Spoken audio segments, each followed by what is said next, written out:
Assalamualaikum warahmatullahi wabarakatuh. Selamat siang, salam sejahtera untuk kita semua. Yang kami hormati para narasumber, para praktisi hukum, akademisi, serta seluruh peserta pelatihan hukum PKPU yang berbahagia. Perkenalkan, saya Muhammad Zulfikar Ali Akbar Al-Hakim, selaku moderator pada acara hari ini, mengucapkan selamat datang pada kegiatan pelatihan hukum PKPU dengan tema memahami proses PKPU dari permohonan hingga putusan, strategi pembuktian piutang dan mekanisme rapat kreditur. Kegiatan ini diselenggarakan oleh DSLC yang bekerja sama dengan Bright Minds Legal sebagai bentuk komitmen kami dalam meningkatkan kualitas dan kompetensi profesional para legal consultant dan praktisi hukum bisnis, khususnya dalam bidang kepailitan dan PKPU. Bagi rekan-rekan di sini yang baru mengenal tentang kami atau baru pertama kali mengikuti seminar kami, maka dari itu izinkan kami untuk memperkenalkan diri terlebih dahulu. Dwinanto Strategic Legal Consultant atau DSLC merupakan firma hukum yang berlokasi di Jakarta dan Surabaya, berfokus pada sektor hukum korporasi, komersial, ketenagakerjaan, perpajakan, hingga penyelesaian sengketa. Pada tahun 2026 ini, DSLC terus memfokuskan kegiatan advokasi hukumnya dalam bentuk edukasi kepada masyarakat luas, seperti saat ini dengan mengadakan seminar untuk membahas mengenai isu-isu hukum yang sedang banyak diperbincangkan. Hadirin yang kami hormati, PKPU bukan sekedar instrumen hukum untuk menunda kewajiban pembayaran utang, melainkan forum strategis yang menuntut pemahaman hukum acara, ketepatan pembuktian piutang, kecermatan membaca dinamika rapat kreditur, hingga kemampuan negosiasi yang kuat. Dalam praktiknya, banyak perkara PKPU yang gagal mencapai perdamaian bukan karena substansi utang semata, akan tetapi karena lemahnya strategi pembuktian piutang, kesalahan membaca komposisi dan kepentingan kreditur, hingga kurang optimalnya pengawasan mekanisme rapat kreditur. Oleh karenanya, pelatihan ini dirancang tidak hanya bersifat konseptual, tetapi juga praktis dan aplikatif melalui studi kasus yang nyata, yang relevan dengan praktik hukum profesional. Baik rekan-rekan semua, sebelum kita memulai seminar pada hari ini, izinkan saya membacakan susunan acara sebagai berikut. Yang pertama, opening acara, lalu akan dilanjutkan dengan pemaparan materi yang akan disampaikan oleh Bapak Rizky SHMHMM selaku Managing Partner DSLC.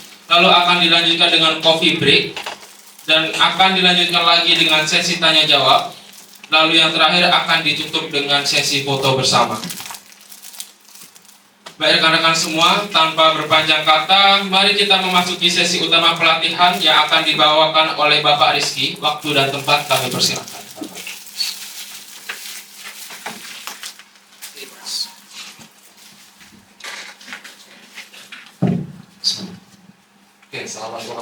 Selamat pagi Bapak Ibu sekalian semua. Terima kasih sudah join di pagi hari ini.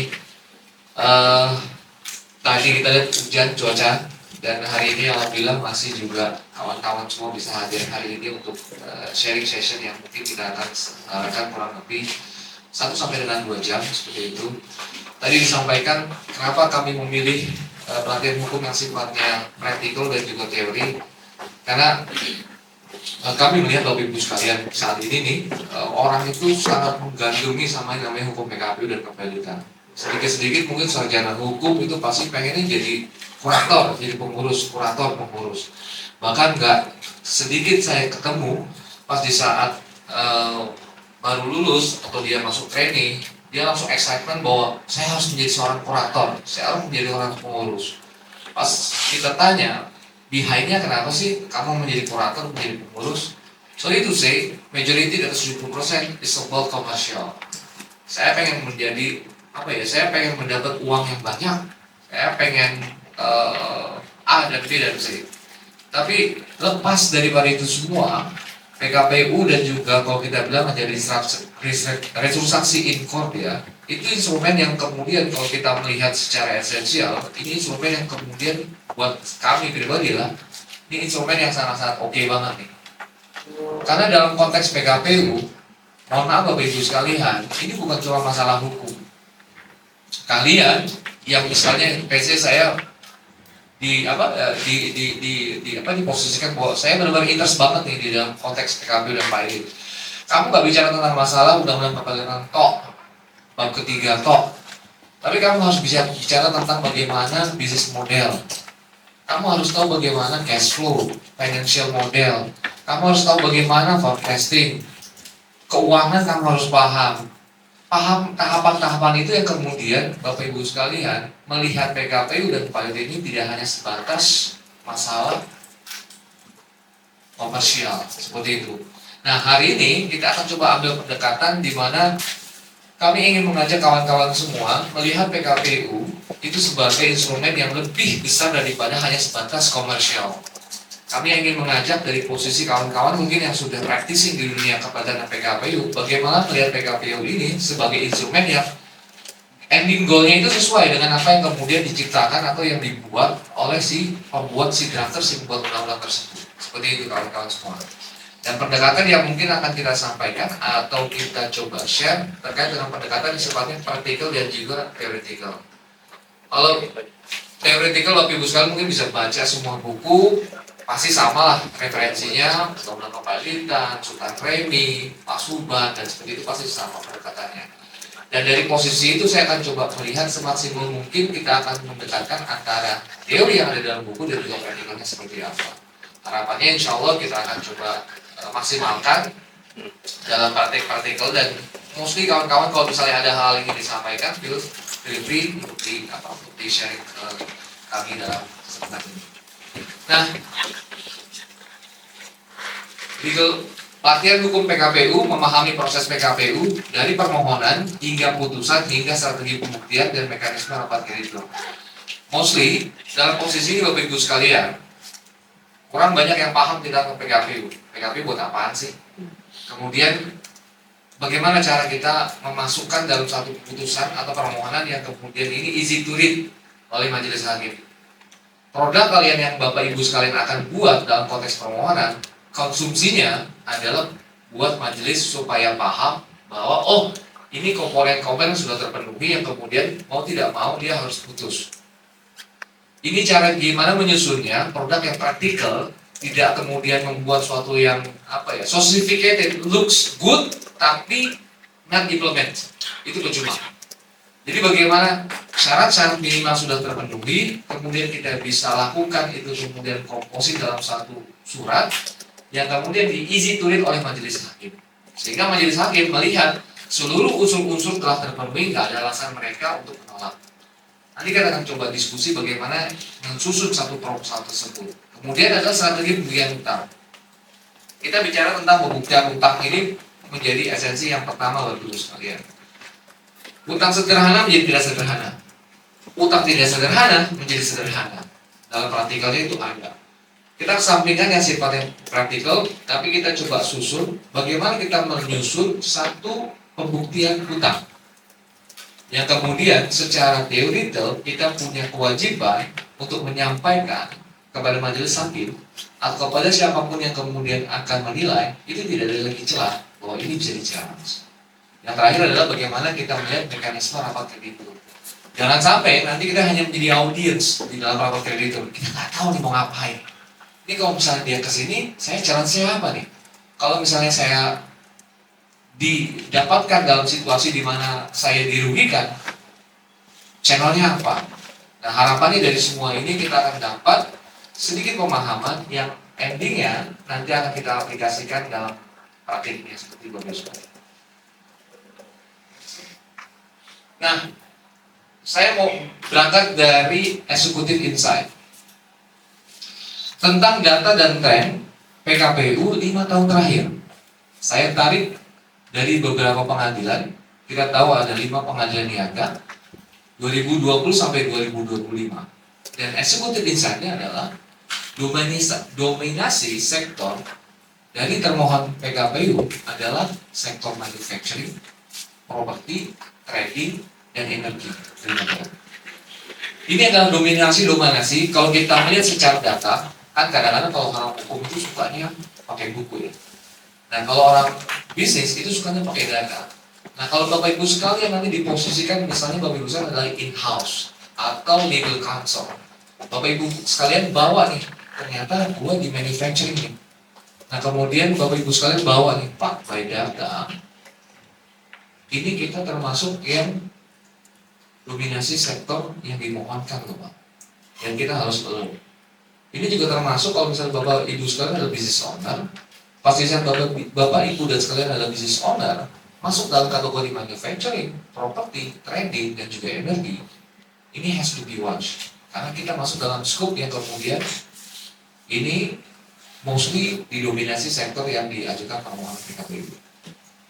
Ini adalah dominasi sektor yang mostly banyak diajukan termohon sebagai termohon PKPU di tahun 2020 sampai dengan 2025. Nextnya adalah peningkatan use case.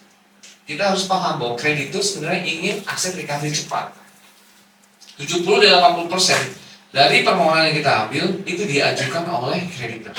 Surprisingly ini agak sedikit berbeda dengan apa yang kemudian menjadi hero-nya daripada si restructuring tersebut, PKPU tersebut. 70-80% itu dia pakai PKPU karena apa alasannya? Ingin aset recovery cepat. Gue pengen aset recovery, gue submitin. Karena dia nggak mau sengketa actually. Karena komunikasi buntu dengan debitor tidak ada kepastian, akhirnya dia submitin permohonan PKPU. Yang ketiga adalah pola putusannya kita lihat. Majority putusan PKPU dikabulkan ketika terdapat minimal bukti awal dan utang jatuh tempo. Nilai tidak diperdebatkan. Jadi kalau kita berangkat dari perdata ya, kita kan pasti men-challenge. Apalagi kalau kita basicnya adalah seorang litigator ya. Any single word itu pasti di-challenge. Sedikit kata salah, koma, di-challenge. Ini seharusnya nggak seperti ini di-challenge. Plus harusnya 10, harusnya 3 menjadi 4 di-challenge. Jumlahnya bunganya nggak 4, persentase di-challenge. Tapi itu coba kita kesampingkan bukan sisa kita masuk dalam konteks bahwa kita mau main di PKPU atau kita mau main di ranah restructuring.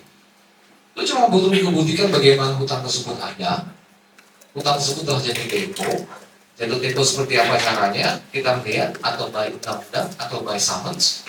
Yang kemudian lu nggak perlu lagi bicara tentang bagaimana bukti angkanya itu berapa sih, selisih 100, selisih 2 perak, lu challenge, mereka tidak akan ignore, mereka tidak akan take note atau mereka akan ignore seperti itu. So ini yang kemudian harus diperhatikan Bapak Ibu sekalian, dominasi sektor, peningkatan use case-nya bagaimana, pola putusannya seperti apa, dan kemudian dampak dari putusan MK 2021. Landscape-nya berubah nih. Kenapa landscape-nya berubah? Jadi alhamdulillah kita itu di tahun 2020 involving beberapa proyek tentang restructuring. Kalau kita lihat tentang grafik ya, 2020 ke belakang itu grafiknya tinggi sekali. 2021 turun di 2022. Jadi ada satu putusan yang dikeluarkan Mahkamah Agung terkait dengan upaya hukum. Yang ini yang merubah semuanya tuh. Jadi kalau kita bicara masalah purely bahwa kalau di debitur kemudian sudah disubmit permohonan PKPU ya lo kalau udah ibaratnya kalau udah karena kalah ya mau nggak mau lo either lo settle atau lo bankrupt. Nah pasti saat ada putusan MK maka ini berubah semua. Dia bisa challenge ke Mahkamah Agung. Berubah semua peta. Merubah petanya kreditors, merubah petanya daripada debitur itu sendiri dan juga merubah peta dari seluruhannya. Nah, executive insight ini saya bawa even Bapak Ibu sekalian dari kacamata, saya kan seorang in-house legal. Apa yang kemudian bisa merugikan saya sebagai in-house legal kalau saya dipersebutin kantor hakim? Bapak Ibu sekalian, saya nggak 1-2 kali melihat ada creditors, manufacturer yang punya tagihan itu sekitar 100 sampai 200 miliar. Dalam proses PKPU dan beberapa ini hilang, cuma dibayar 10%. Mungkin bisa bayangin nggak? Once lo nggak punya knowledge, once lo nggak punya anticipate atau punya sense of mitigasi, kemudian lo representing your office, oke, lo masuk dan kemudian lo bawa utang perusahaan yang kemudian itu 100 sampai 200 miliar, and then di call jebret dalam proses, oke, utangnya nggak diakui. Nah, it happens Bapak Ibu sekalian, dan nggak cuma satu dua doang. Dan ini harus menjadi alert pada saat kita menjadi seorang representing creditors. Dan nggak main-main tuh. Pasti saat kita, ini kalau udah seperti ini, gua harus kemana nih? Jalan saya kemana nih? Seperti itu, dengan konteks kita tidak dapat satu channel atau satu ilmu yang kemudian bisa kita replacing, ini sangat-sangat merugikan. Kejadian Bapak Ibu sekalian. Beberapa bulan lalu saya alhamdulillah lagi ada di luar, lagi ada di luar dan kemudian dikontak sama salah satu perusahaan multi-finance, minta tolong. Karena apa? Minta tolong cepat-cepat, kayak butuh banget itu mengajukan satu permohonan kasasi. Kenapa ya? Kenapa harus dikasasi? Kenapa harus di-challenge? Lagian saya diakui di dalam proses PKPU. Oke. Terus kemudian dibayar, tolak semua. Berapa nilai numbernya? 190 miliar. Oh sebenarnya itu big number. Bilang semua. It's crazy lah dunia restructuring yang bankruptcy.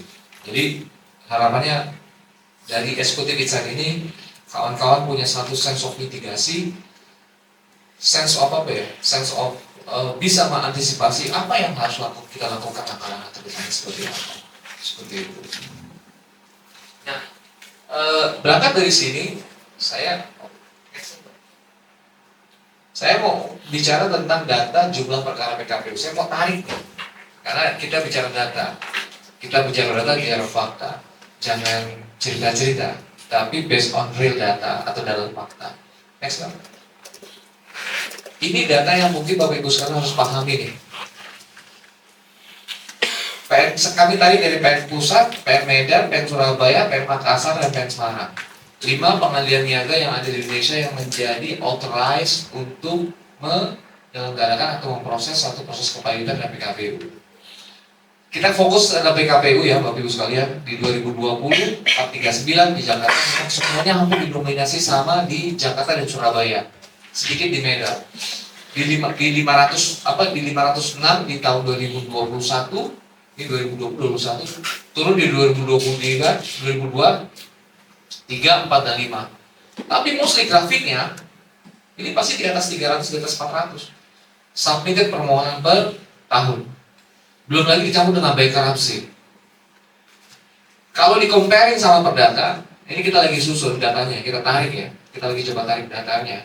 Kompensasi itu berapa sih di pengalian-pengalian? Saya coba ambil simply, nanti saya akan share di kesempatan selanjutnya terkait dengan comparing data di 5 pengadilan ini.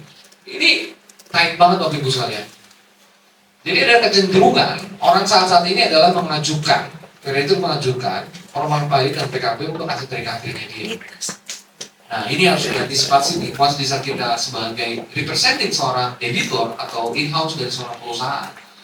Waktu itu kemudian kita submitted, kita summon lah ya, kita disummon sama seorang kreditor, dan kemudian kita nggak take it seriously about this summons, ya probabilitasnya mereka bisa challenge ke bankruptcy court.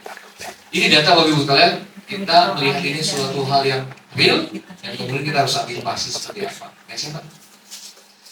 Nah, secara agregat atau keseluruhan seperti ini, 600, 700, dan di atas 500. Rata-rata mungkin 550, 600 permohonan kepada PKPU per tahun di company itu. Next ya. Dan klasifikasi bidang usaha termohon PKPU itu di industri pertambangan, developer, konstruksi, dan perorangan. 37% perorangan. Nah, kita bedah lagi nih, tarik lagi. Pak, kok ada perorangan sih Pak?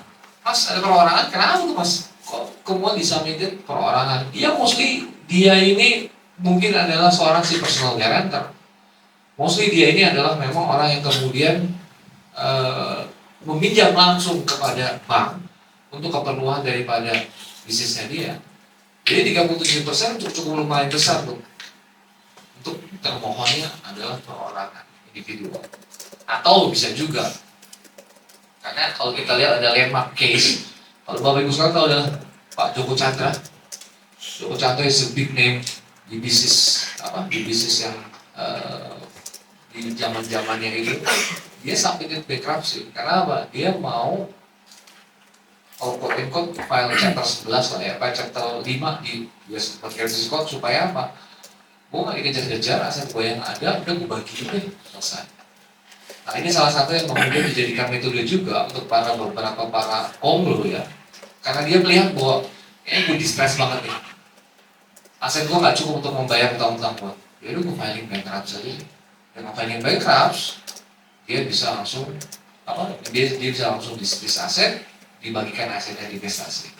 Nah memang munculnya berangkatnya nggak langsung bankrupt, karena itu belum so serious. Wah, kelihatan banget loh. Berangkatnya biasanya dari permohonan KPU.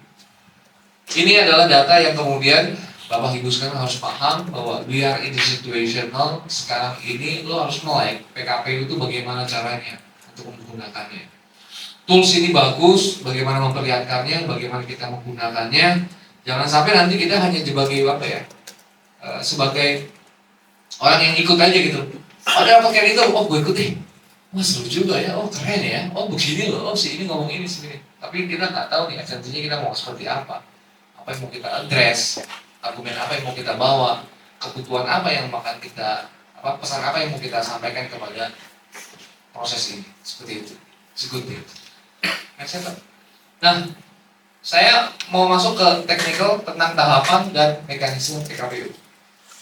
Sebelum ini ada yang bosan ya.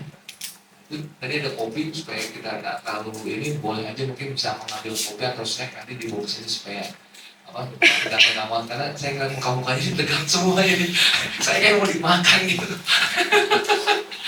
Ini hari Sabtu Bapak Ibu sekalian. Jadi pertama saya juga bilang nih, karena ini long weekend, kemarin saya ngobrol sama Mas Gobel, wah ini gimana nih hari Sabtu long weekend kita ngambil waktu mereka untuk hadir hari ini, khawatir mengganggu seperti apa, tapi antusiasnya sangat banyak dan we are really appreciate untuk kalian semua waktunya di sini Bapak Ibu sekalian.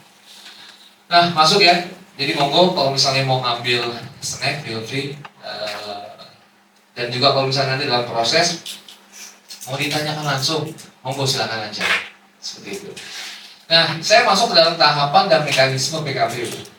Saya mau mengasih gambar Bapak Ibu sekalian tahapan PKPU dan juga mekanismenya seperti apa, sehingga dalam prosesnya Bapak Ibu sekalian bisa memanfaatkan posisi Bapak Ibu sekalian sebagai creditors, sebagai debitors, atau sebagai support, seperti itu. Karena dengan tahu kita posisinya, dengan tahu tahapannya, kita bisa tahu apa langkah ke depan yang harus kita lakukan, seperti apa. Pertama adalah saya mau berangkat dari alur PKPU visualnya seperti ini. Pertama adalah pemeriksaan awal dan pembuktian setelah. Kita semua berangkat dari pemeriksaan awal. Submitted PKPU itu tidak hanya submitted papering satu berkas permohonan gugatan perdata pada umumnya. Submitted permohonan PKPU itu sudah didukung dengan supporting evidence, minimal bukti kalian atau setidaknya daftar bukti pertama. Jadi waktu saat kita submitted, kita harus selektif nih, apa yang mau kita submit di dalam permohonan PKPU tersebut. Nah hanya permohonan yang tadi kami sudah sampaikan bahwa kita harus dengan pendekatan case ya, keep it simple stupid, dan juga kita harus pasti kita mengklasifikasikan apa yang bukti yang kita bisa ajukan. Nanti dalam seksi selanjutnya kita akan klasifikasi tentang bukti ya, seperti itu, dan pembuktian sederhana. Kedua adalah penunjukan hakim pengawas dan pengurus. Ini very dominant, banget. Karena mostly pilot nggak pilot itu bisa ditentukan oleh mereka. Loh, kok bisa mas? Yes. Pengurus yang nggak ngerti bahwa PKPU adalah proses bisnis, dan pengurus yang punya mindset dia hanya mau selling aset, ya dan kita ketemu nih, atau kita choose, atau kita memilih representatif kita, pengurus yang kemudian mindset di mereka adalah bagaimana gua aset sales itu dan nggak akan bicara tentang bisnis, nggak akan bicara tentang cash flow, nggak akan bicara tentang bagaimana kedepannya forecasting, nggak akan diproses. Nah ini penting banget karena ini adalah salah satu faktor utama yang menjadi dominan efek untuk keberhasilan satu proses PKPU. Tentuan pengurus dan awas. Awas apalagi? Awas itu kalau udah kemudian dia itu pasif, apa yang disampaikan, ya, tapi dia tidak kemudian punya satu kalau kita bilang giroh untuk menjadi ini semuanya baik atau semuanya menjadi restructuring, selesai. Saya pernah beberapa kali ketemu dengan haus-haus yang memang dia dorongannya adalah dorongan untuk restructuring. Bahkan pengurus itu beberapa kali ditegur, ini nggak boleh kayak gini nih. Adakan lagi dong pertemuan dong, adakan lagi dong diskusi dong. Kenapa langsung voting kemudian hanya nggak di mapping untuk restructuring? Terus dong, dorong. Nah kalau udah ketemu seperti itu, enak tuh. Tapi ada juga nggak satu dua, wah udahlah jangan lama-lama deh. Apa udah voting aja, orang nggak jelas nih kayak gini-gini. Susah. Kita dealing with people, kita nggak bisa choose hakim pengawas, karena hakim pengawas adalah authorized daripada pengadilan. Tapi we can choose pengurus. Jadi make sure pengurus yang kita being appointed, orang-orang yang kemudian di depan sana, dia paham PKPU apa itu. Don't act like you are kurator di saat kita diproses restructuring PKPU. Komunikasi itu penting seorang pengurus dalam proses PKPU. Kalau karena dia pegang authorize, pengurus itu pegang authorize. Pasti saat pengurus nggak komunikasi, terbatas dalam konteks dia ngebuka omongan aja, senggang, komunikasi aja kurang, bisnis wise wasa. Nah, Bapak Ibu sekalian, you have to make sure. Kalau memang ini adalah channel yang gue pilih, lo harus make sure bahwa pengurus yang kita tuju adalah bingung point adalah orang yang punya satu inline dan paham apa itu PKPU.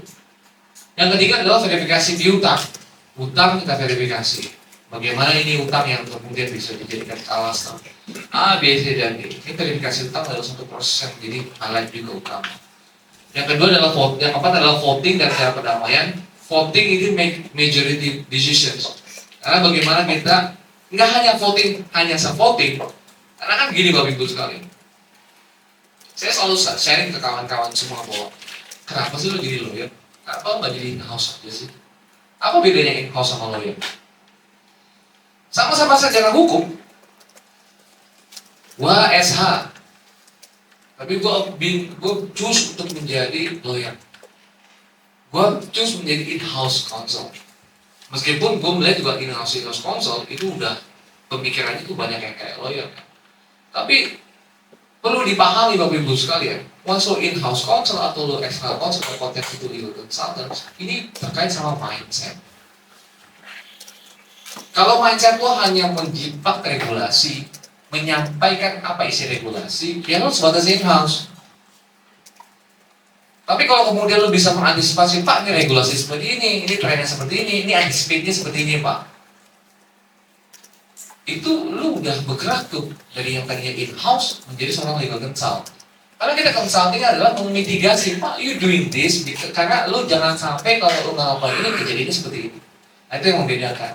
So, rencana perdamaian itu di-create di awal. Voting itu di-create di awal.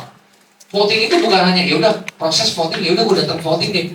Atau lo sebagai in-house legal yang representing seorang debitur yang akan voting, nggak hanya sebatas udah selesai semua oke kita voting.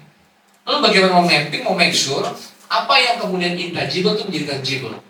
That's your job. Giving advice kepada giving advice kepada prinsipal lo, Pak, ini kayak gini jangan dulu deh. Pak, ini kayaknya kita boleh nih melakukan ini. That's a legal consult. Tapi kalau lo in-house legal, ya lo sebatas, Pak, ini ada regulasi terbaru Pak, oke, implikasinya apa buat bisnis? Oh nggak tahu Pak, ini gua hanya menyampaikan, ini Pak ada undang-undang KUH pidana yang baru Pak. Oke, kita bisnis ini, apa gunanya? Apa yang harus kita antisipasi? Dari yang kemudian lo hanya menyampaikan bahwa ini ada KUHP baru dan kemudian lo bikin resume, bikin matrix ini ada kebutuhan kayak gini-gini, lo bergeser jadi partner bisnis. Lo leverage nih, kawan-kawan semua udah saatnya harus kita melihat bahwa jangan lagi kita terpaku dari mindset legal zaman dulu. Kita harus bergerak, kita harus jadi partner bisnis.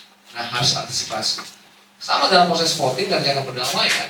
Ini banyak hal-hal yang kemudian harus dipahami, tidak hanya sebatas, oke, voting hari ini sekian, rencana perdamaiannya ini. Termasuk adalah yang kelima adalah putusan dan homologasi atau balik. Next. Nah, tahapan saya coba breakdown lagi definisinya. Pertama adalah permohonan. Syarat administrasi, standing creditor debitur dan bukti utang jatuh tempo. Tadi disampaikan di awal Bapak Ibu sekalian bahwa permohonan PKPU berbeda dengan gugatan perdata pada lainnya. Permohonan PKPU lo harus submitin, nggak hanya cuma surat permohonan lo, surat kuasa lo, akta pendirian, termasuk juga minimal hutang dan keterangan bukti itu disubmit. Banyak yang gue ngeliat ini lupa permohonan PKPU itu tidak ditandai sama prinsipal. Itu harus regulasi yang kemudian harus ada, yang kita harus paham bahwa permohonan PKPU itu harus ditangani oleh prinsipal. Jadi nggak cuma lu sebagai kuasa tanda tangan di dalam permohonan PKPU, lu harus make sure prinsipal lu itu tanda juga dalam permohonan PKPU tersebut. Dan kita masuk beberapa dokumen di dalam persidangan untuk divalidate untuk pertama kali apakah ini bisa masuk dalam klasifikasi permohonan PKPU. Kedua adalah pemeriksaan awal. Pembuktian sederhana sebagai threshold. Simply bagaimana kita melihat bukti yang kita ajukan jangan terlalu banyak. Kita ambil major-majornya aja nih, yang kemudian bisa membuktikan bahwa ini adanya hutang. Kita ambil major-majornya aja, yang kemudian ini ada hutang yang telah jatuh tempo. Yang ketiga adalah penetapan PKPU sementara. Bapak Ibu sekalian, 45 hari pertama is golden period. Clear? Untuk membangun narasi dan koalisi. Lu 45 tahun lepas, santai-santai aja, dan di sisa 270 hari kurang 45, which is 200, sekitar 230, 220 selesai. Golden period ini lo manfaatin apa? Mapping creditorsnya, bangun komunikasi yang baik, buka openness, diskusi yang enak. Karena kalau misalnya kemudian PKB itu kesannya, saya beberapa kali ikut PKB itu kaku banget. Gila, mana ini? Nggak, udah nanti aja prosesnya. Waduh, debiturnya nggak welcome, debiturnya nggak welcome, kuasa hukumnya nggak welcome, fokusnya nggak welcome. Wah, langsung ada di balik pikiran kita adalah, aku bakalan di representing creditors. Nah, golden period di 45 hari pertama itu clear banget. Kita nggak bisa melihat bahwa itu suatu hal yang harus disepelekan. Yang keempat adalah verifikasi piutang. Ini peran pengurus, konflik antara kreditor dan mitigasi terhadap penolakan tagihan. Bagaimana peran pengurus untuk menjembatani ada satu proses verifikasi hutang. Coba kalau nggak ketemu, undang lagi. Coba kalau nggak ketemu, undang lagi. Coba cek lagi, ada nggak korespondensi yang sifatnya bisa melit terhadap suatu hutang. Dan diberikan kejelasan bahwa, oh, ini kita harus bisa antisipasi nih. Lo nggak bisa nih terus-terusan pakai seperti ini nih. Itu harus bisa tuh, dibangun komunikasi. Termasuk kalau misalnya konflik, let's say kita majukan, terus kemudian gue ditolak nih. Gue harus ngapain? Apa yang harus gue lakukan? Surat apa yang harus gue buat? Kemana harus gue sampaikan? Dan apa yang harus gue argumentasikan? Itu penting tuh. Kalau misalnya kemudian kita bicara tentang PKPU, kita representing creditors, and then submitted, tagihan ditolak. Mau kemana? Kita nggak paham alurnya seperti apa, antisipasinya seperti apa, surat apa yang harus kita buat, penekanan pasalnya apa harus kita pakai, dan semakin Bapak Ibu sekalian paham proses ini, semakin Bapak Ibu sekalian gak akan dikerjain sama proses ini. Seperti itu penting. Jadi kita harus paham verifikasi piutang bagaimana tahapan yang menjadi penting. Kelima adalah rencana perdamaian, rangkaian visibility usaha, struktur pembayaran dan fallback skenario. 6. Voting, quorum dual majority, jadi head dan juga account itu diperhitungkan. Kemudian strategi memetakan kekuatan suara. Dari awal yang saya sampaikan di awal sini ada golden periods, udah mulai mapping tuh. Oh ini seperti ini, seperti ini, seperti ini, seperti ini. Mau mapping ini akan menjadi key Bapak Ibu sekalian. Oke, ini lo harus melakukan nih, ketemu sama ini, seperti itu. Yang terakhir adalah putusan akhir homologasi penolakan hingga kasasi serah Mahkamah Agung. Strategi pembuktian hutang. Ini nextnya Pak. Bapak Ibu sekalian, PKPU bukan soal membuktikan hutang benar atau berapa, tapi ada atau sudah jadi tempo. Number lo selisih 100 itu doesn't care. No chance dan area gitu. Wah, ternyata hutangnya bunganya kenapa sih lu masukin kan ini gak ada gini? Jangan kasih di sini. Pun kalau misalnya lu mau bawa, lu bukan bawa tentang hutangnya harus dinilai. Bener gak nih validasi finance, bener gak nih? Kita bicara tentang ada nggak hutang? Apakah sudah jatuh tempo? Nah, bagaimana membuktikan jatuh tempo? Ada dua mekanisme membuktikan jatuh tempo. Jatuh tempo berdasarkan perjanjian dan jatuh tempo berdasarkan notifikasi. Kita reverse 1243 kalau data. Once lo default, lo harus di notice. Meskipun by law itu sudah by law udah default ya. Tapi memang in practical majelis atau apa ya kebiasaan dalam satu proses litigasi adalah dia harus notice bahwa lo default. So make sure setelah lo ada hutang, lo notice on default. Lo default ya, lo harus bayar, Nah sehingga dua syarat ini sudah terpenuhi. Next. Nah strategi saya bagi dalam beberapa hal, 3 layer defense, matrix, risk and strength evidence, dan juga teknik pembuktian lapangan. Next. 3 layer defense. Pertama adalah primary documents. Apa sih yang kemudian primary documents adalah dasar pembuktian formal dan awal divalidasi. Yang kedua adalah supporting dokumen untuk menambah kelemahan kontrak atau membuat satu kronologi. Yang ketiga adalah konteks evidence, narasi yang menyatukan keseluruhan bukti. 3 ini kita klasifikasi dari situasi. Biasanya kalau mau hukum kan mana buktinya? Nah, oh ini sudah selesai. Nah, dengan adanya kemudian kita bagi dalam tiga layer dalam konteks evidence, Bapak Ibu sekalian bisa mengklasifikasi nanti dalam konteks kuadran ini kuat atau nggak kuat nih kita bisa submit. Nih, primary dokumen apa sih? Perjanjian, invoice, PO, BA, notule. Ini primary documents. Jadi kita cluster nih, ini primary documents yang harus ada nih, Bapak Ibu sekalian. Perjanjiannya ada nggak? Invoice-nya ada nggak? PO-nya ada nggak? BA-nya ada nggak? Serah terima. Ini adalah suatu hal yang kemudian menjadi supporting yang awal-awal harus Bapak Ibu sekalian ada. It's a very essential dokumen, harus ada. Atau sida-sidanya tidak miliki. Yang ketiga adalah supporting dokumen, email, chat, delivery order. Ini biasanya kan kita chat, oh si ini ya, itu biasanya nggak menjadi suatu hal yang suatu hal yang esensi. Tapi dengan adanya saat ini ya, saat itu di KUHP itu sudah bergeser tuh tentang pembuktian itu ada yang namanya pembuktian elektronik. Sekarang kayak email chat itu bisa jadi bukti tuh yang valid. Nah, ini juga bisa dipertimbangkan. Email apalagi seperti itu. Yang ketiga adalah konteks of evidence, para pihak, catatan pembayaran dan pattern transaksi. Jadi kita membuat satu narasi tentang ini loh offer, ini loh acceptance, ini sebenarnya kemudian kita beri activity-nya. Jadi kita membuat satu rangkaian yang kemudian terjadi satunya hubungan hukum dan juga adanya hutang. 3 layer of evidence ini seperti itu. Next. Matrix, strengths, and evidence. Jadi strengths and strengths-nya daripada evidence. Jadi pemetaan untuk menunjukkan tingkat risiko serta strategi hukum dengan membandingkan kekuatan dasar hukum dan juga konteks fakta operasionalnya seperti apa. Next. Nah, ini adalah matrix. Kuadrannya pertama lemah, kuat, tinggi, rendah. Kita bagi ada kuadran 2, kuadran 1 dan 4, dan kuadran 3. Mostly kita akan hindari kuadran yang ketiga, karena ini tanda bahaya. Kuadran ketiga ini tanda bahaya, karena dia lemah sebagai validasi hukumnya, juga rendah dari konsistensi faktanya juga rendah. Kemudian kuadran 4 kedua posisi nyaman ya, ini seperti ini. Ini masih tinggi dan kuat. Kemudian kuadran 1 dan 2 area yang kita harus butuhkan, tinggi, lemah seperti itu. Contohnya apa sih Bapak Ibu sekalian? Dari ini saya mau flashing ke kuadran-kuadran. Contoh, Bapak Ibu sudah punya perjanjian. Gua ada perjanjian nih. Gua ada berita acara serah terima. Gua ada activity nih. Gua ada bukti foto. Itu masuk ke kuadran tinggi tuh. Mes skenario-nya.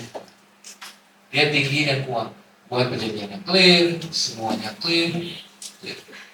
Itu udah masuk dalam konteks kuadran tinggi. Bagaimana kalau misalnya Mbak ada PO, nggak ada perjanjian? Ayo Pak, monggo Pak.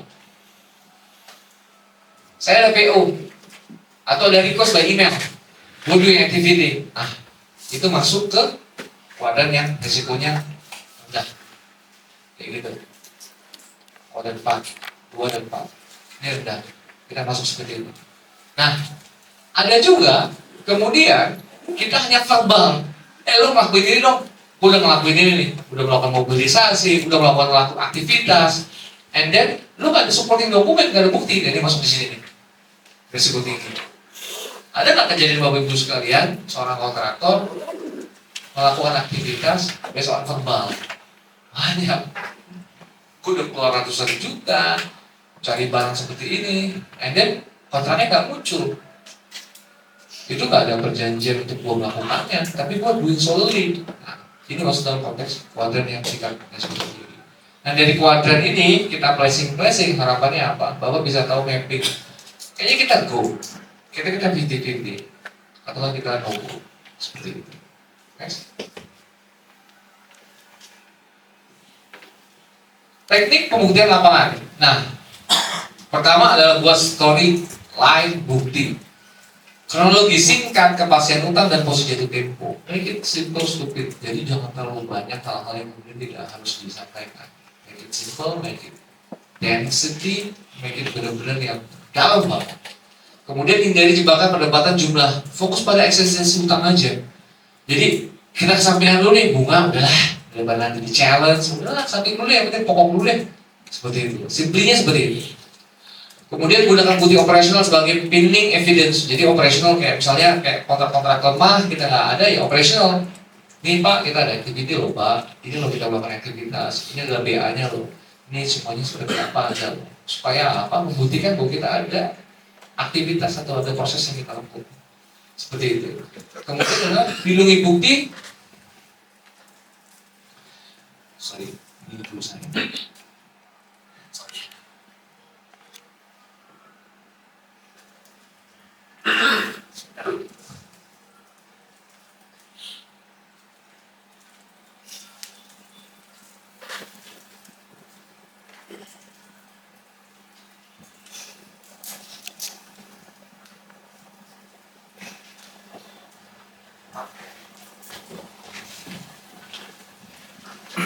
Oke,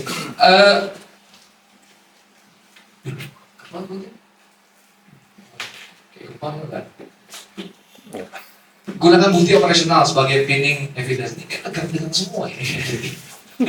Bukannya nggak ada yang senyum. Saya juga di sini langsung takut gitu, waduh, salah gimana nih gue nih. Santai Bapak Ibu sekalian. Nanti kalau misalnya ada yang mau ditanya, jangan khawatir, nanti juga ini insya Allah nanti Mas Gobel akan share PPT-nya supaya Bapak Ibu sekalian bisa ulang-ulang lagi seperti itu. Karena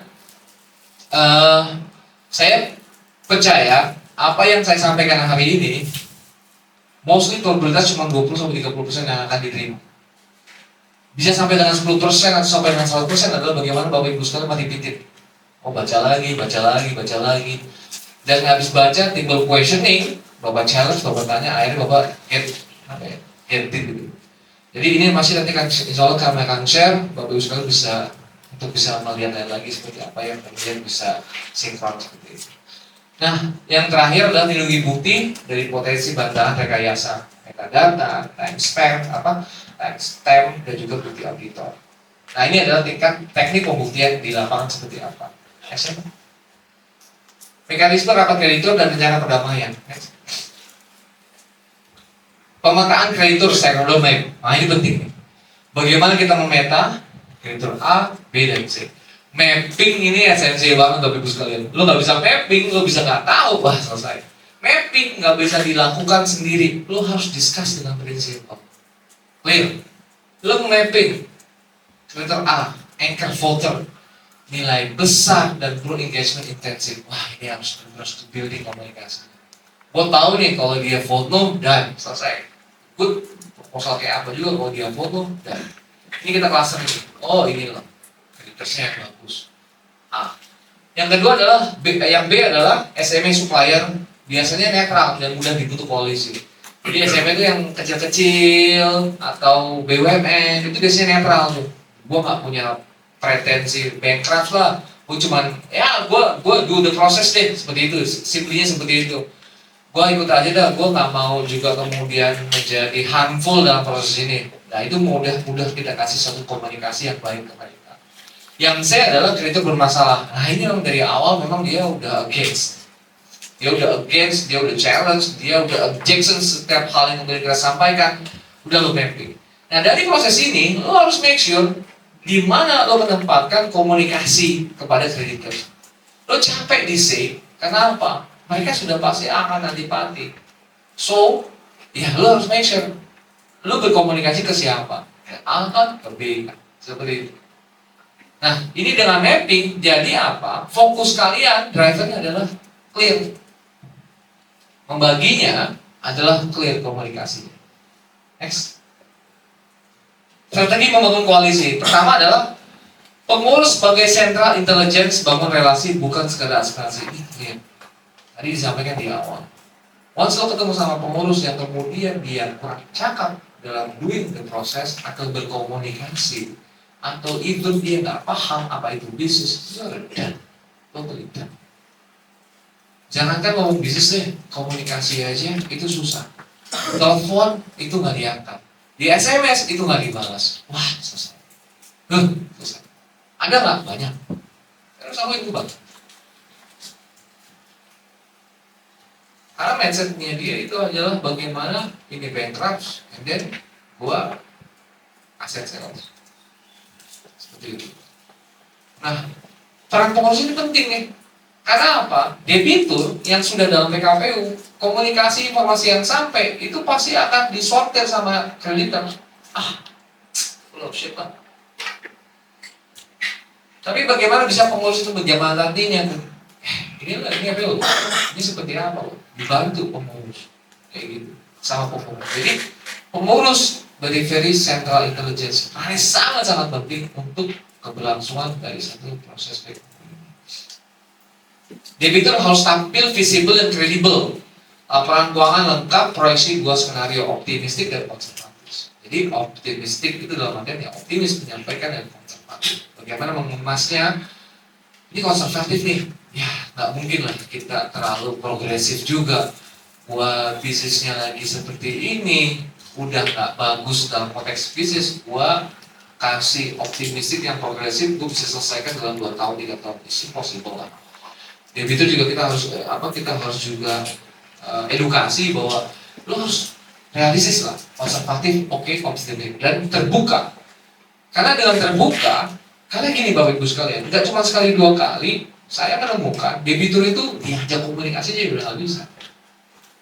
Pak ngobrol kayak gitu, karena ya wajar aja lah orang punya hutang itu kan marah maksudnya.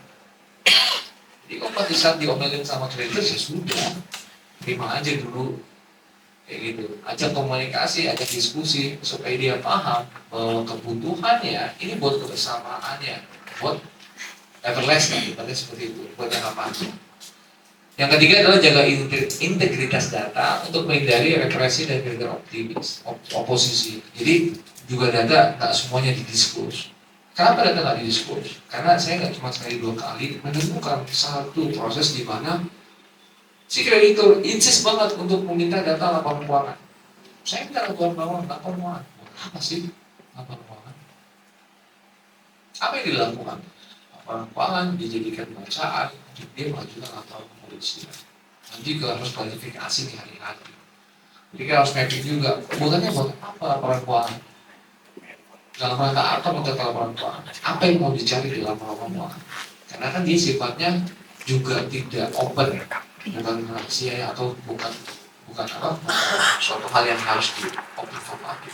So make sure pasti saat kita menjaga satu data integritas. Next. Arsitektur rencana perdamaian struktur yang paling sering diterima. Pertama adalah penjadwalan utang ulang pembayaran. Ini mostly ya pasti banyak diterima sama mereka. Karena kalau saat sudah masuk PKPU ya mau nggak mau ya reschedule seperti itu. Yang kedua haircut terukur dan logis dengan kapasitas bisnis. Jadi haircut itu bisa nggak sih? Bisa. Haircut bunga denda oke. Pokok bisa nggak? Nah ini menarik nih, kita harus tahu. Bank sama-sama bank, himbara dan juga swasta. Boleh nggak dipotong haircut? Bank nih, semua bank boleh nggak sih? Haircut? Ada yang dari banker nggak? Ada yang dari perusahaan nggak?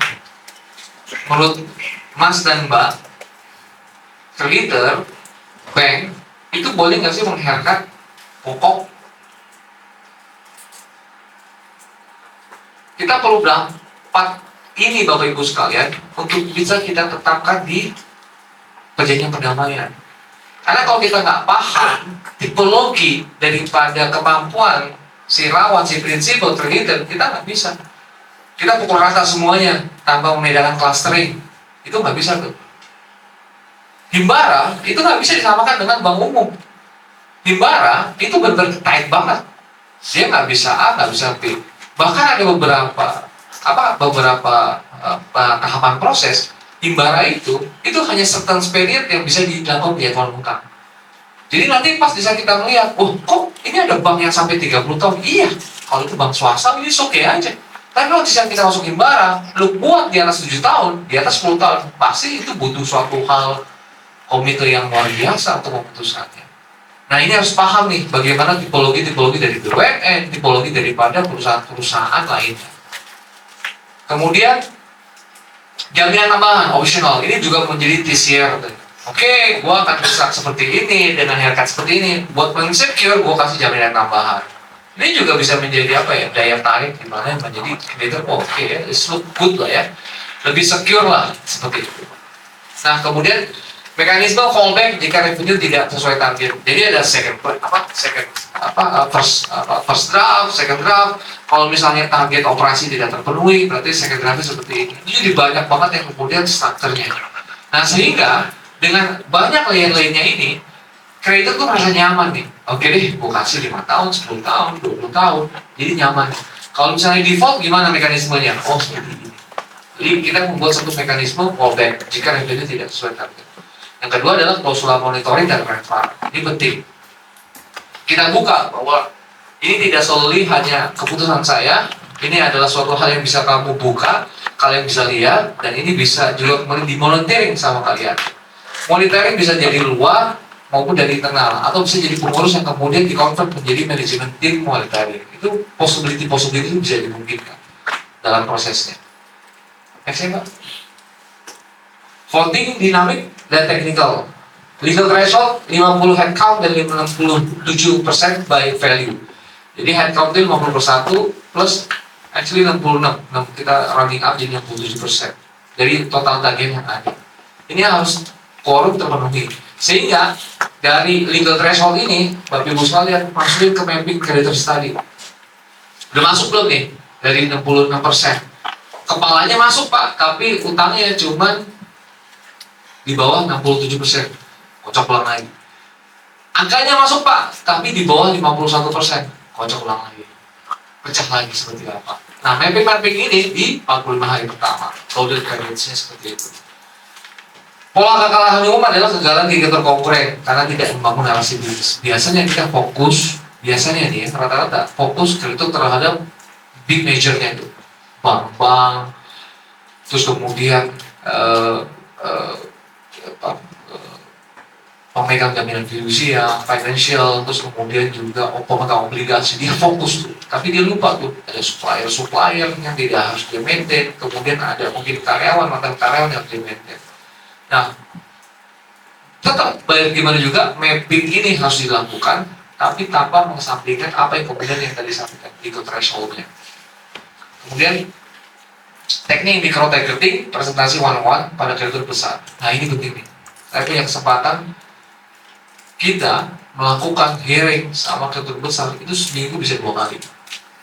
Pagi kita say hello, Kamis kita presentasi, minggu itu lagi kita mengconvincing mereka. Kita datang waktu itu sempat ke Bandung, KN salah satu bank base-nya besarnya di sana, kita datang ke Bandung, kita komunikasi, kita jelaskan seperti apa, kita buka buku di sana. Karena kalau misalnya udah one on one, kita kan enak tuh buka buku tuh. Ini Pak buku financial kita, ini auditornya kita, ini operation cash-flow-nya kita seperti apa.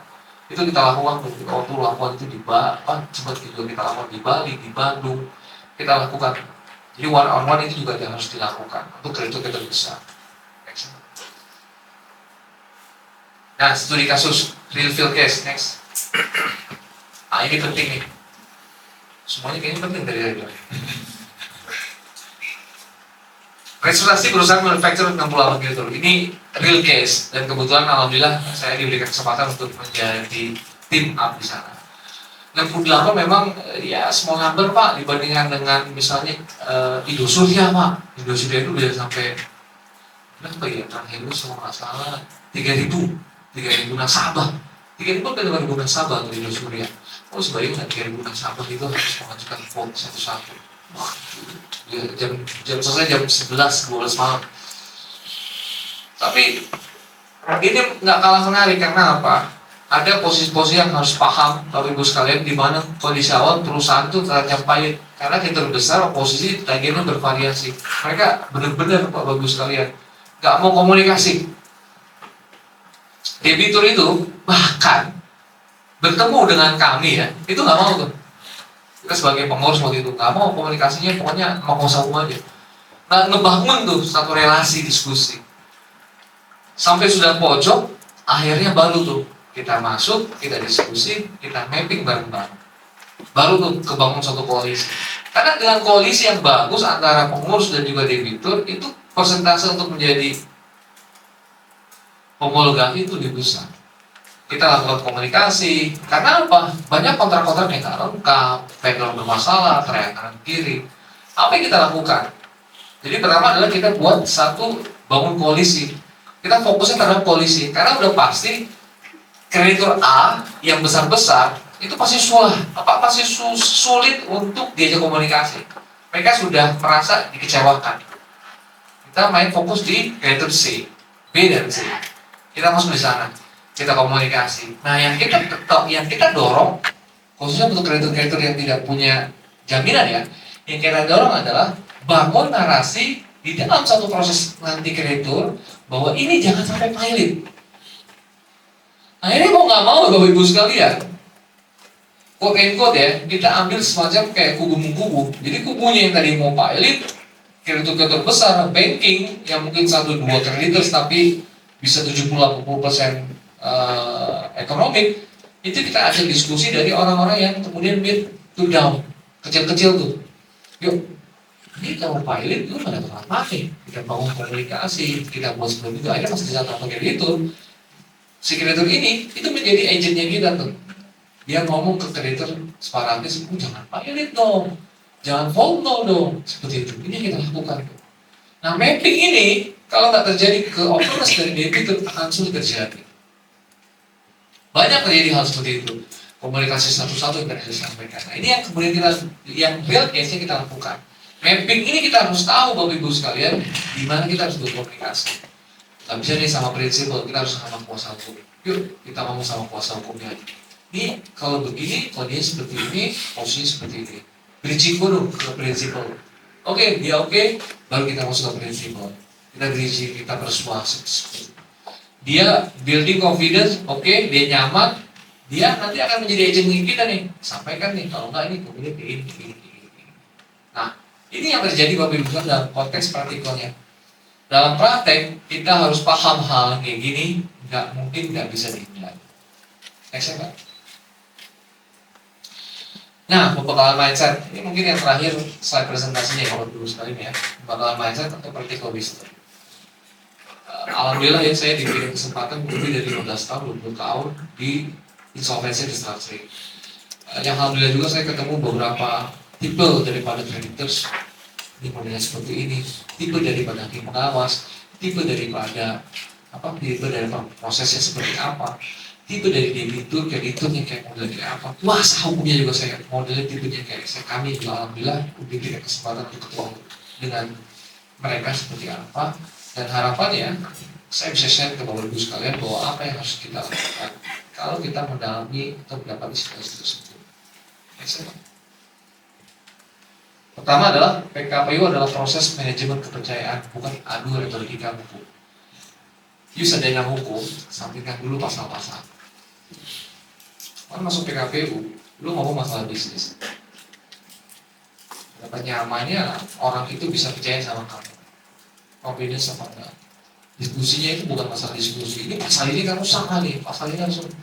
Diskusinya tentang bagaimana kita membangun satu komunikasi yang kemudian dapat diterima oleh semua pihak. Clear Bapak Ibu sekalian, ini bukan masalah hukum. Bahkan hukum dalam satu proses PKP di 270 hari itu cuma dikit 30-20%. Proses PKP itu paling cuma di voting selesai komunikasi. Selebihnya apa? Ngomong masalah financial cash flow, proyeksinya seperti apa, bisnis modelnya kayak gimana, seperti apa. Ini harapannya kita as a legal scholar, kita belajarlah sedikit-sedikit supaya kita bisa sound juga kepada prinsipal kita atau kepada counterpart kita, seperti itu. Jadi ini bukan masalah hukum, tapi inilah manajemen kepercayaan. 70% kebersihan PKPU adalah hasil kerja dari 30 hari pertama. Clear. Pas di saat masuk, lu udah tahu nih mau ngapain 30 hari pertama. Karena pas di saat masuk kreatif itu pertama, lu harus bangun confidence kepada para participants. Kita harus homologasi, kita harus selesai. Building komunikasi itu, confidence, optimistic. Kemudian kita udah mapping ke sana. 30 hari itu yang menentukan 270 hari sisanya. Dan 70% keberhasilan di sana. Kita sudah mapping aja nih. Insya Allah. Restnya itu kita mungkin bisa manage. Jadi 70% keberhasilan PKPU adalah hasil kerja dari 30 hari pertama. Narasi yang harus dikuasai sejak hari pertama, bukan ketika masuk rapat kreditor. Jadi udah building komunikasi nih. Udah buat sounding, email, bikin ini loh tim komunikasi. Jadi jangan semuanya ngobrol. Ada orang yang punya tipologi memang bisa berkomunikasi dengan baik. Ada orang yang memang jago by data, by dokumen. Ini orang kalau main dokumen oke nih. Ada orang yang jago memang komunikasi, presentasi apa gitu. Jangan semuanya ini cuma satu orang, dia yang ngomong, dia yang presentasi, dia yang melakukan negosiasi. Bikin tim. Oke, untuk creditors building tim. Ini ya, komunikasinya seperti ini, bikin terms of talk-nya, bikin nih, ngomongnya seperti ini, seperti ini. Nah ini penting nih, supaya nanti pas di saat, wah, ketemu sama BUMN, jangan gaya supplier. Ketemu sama supplier, jangan gaya Bank Himbara. Nah, ketemu, seperti itu, untuk memapping. Idealnya debitur tampil konsisten, terbuka, dan siap menjelaskan risiko. Komunikasi deh, direktur buka. Kadang-kadang prinsipal dihadirkan juga oke tuh. Prinsipal hadir, dia komunikasi, dia ngobrol, dia sampaikan kendalanya seperti apa, dia sampaikan proses ke depan seperti apa, is very important. Jangan menjanjikan sesuatu yang tidak dapat dijalankan. Ya, visi-visi itu pasti tercium sih. Wah, gila ini merasa sih, kamu sih kayak gini.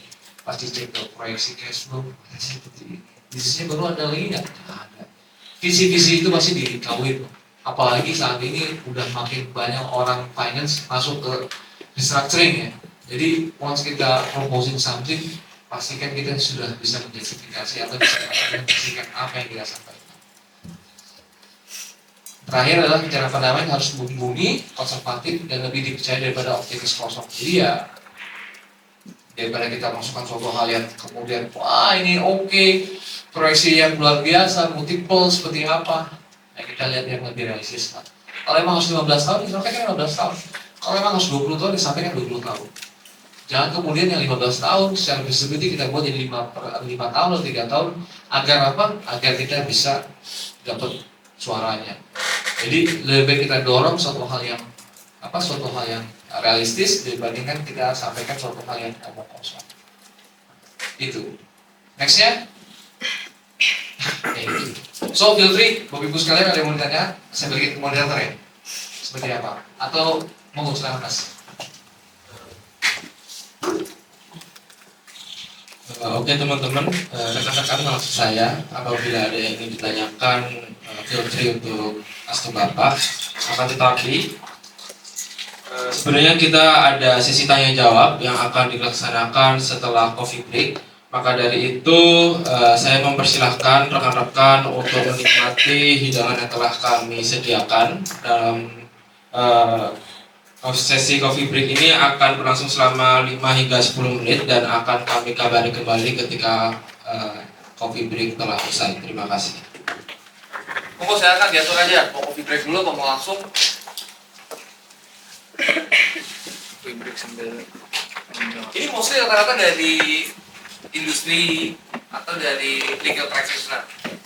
Maksudnya dari banyak dari mana Pak? In-house, oke good. In-house gitu ya. Perusahaannya kalau boleh tahu manufacturing atau kontraktor? Oh, I see. Masuk dong tadi ya, kontraktor. Ya ini juga menarik nih karena kontraktor ini banyak yang sifatnya teknikal dilakukan, tapi papernya jarang very light, jangan sampai kita miss di sana sih sebetulnya. Bibi kawan-kawan semua ada yang mau sampaikan, mau tanyakan? Gak malu-malu? Ya malu-malu. Karena kalau malu-malu, ini tersesat di jalan. Setelah ini kita akan ada satu kayak practical, karena harapannya Bapak Ibu sekalian nggak hanya dapat apa yang saya sampaikan, tapi ada yang Bapak Ibu sekalian bawa.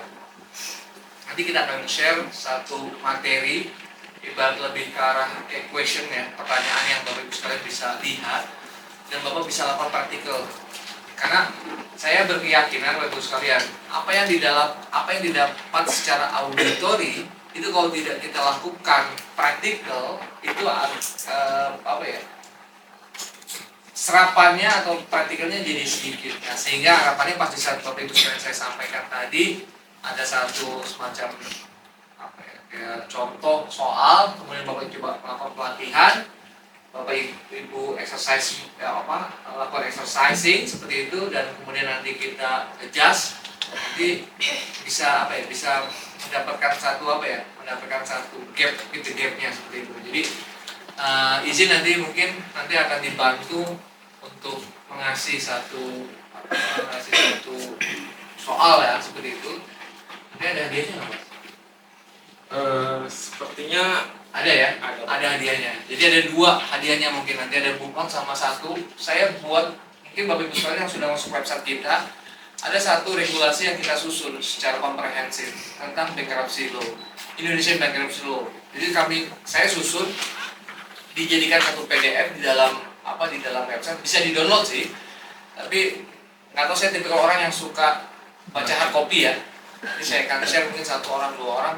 Saya akan share ke Bapak Ibu sekalian tentang Indonesian Bankruptcy Law. Jadi semua di dalam PDF tersebut itu isinya regulasi, putusan MK, kompilansi, termasuk juga regulasi terkait tentang bagaimana menghitung jumlah suara, bagaimana menghitung Permenkumham yang baru. Nah, sehingga harapannya pasti saat ada satu proses bagian PKPU ya, dengan satu buku itu Bapak Ibu sekalian bisa lebih komprehensif. Jadi itu Mas. Gimana? Ada yang mau ditanya atau mau ngopi dulu? Mau break dulu? Kopi break dulu ya? Ya. Oke, mau silakan.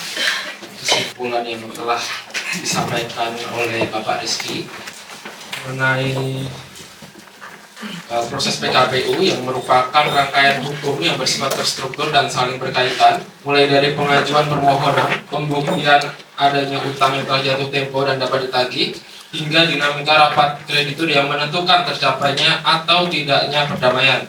Keberhasilan PKPU tidak hanya ditentukan oleh pemenuhan aspek normatif saja sesuai dengan Undang-Undang Nomor 37 Tahun 2004, tetapi juga oleh ketepatan strategi pembuktian piutang, kemampuan membaca kepentingan para kreditur, serta kecermatan dalam menyusun dan mengamankan strategi voting dan negosiasi dalam rapat kreditur. Oleh karena itu, penguasaan aspek prosedural dan praktis menjadi kunci utama bagi seorang legal consultant dalam mengawal proses PKPU secara efektif dan berorientasi pada solusi. Baik rekan-rekan, karena tadi coffee break juga telah selesai, kami membuka sesi tanya jawab. Untuk itu rekan-rekan yang ingin bertanya secara langsung kepada Bapak Rizky bisa mengangkat tangan atau raise hand dengan menyebutkan nama dan instansi. Silakan.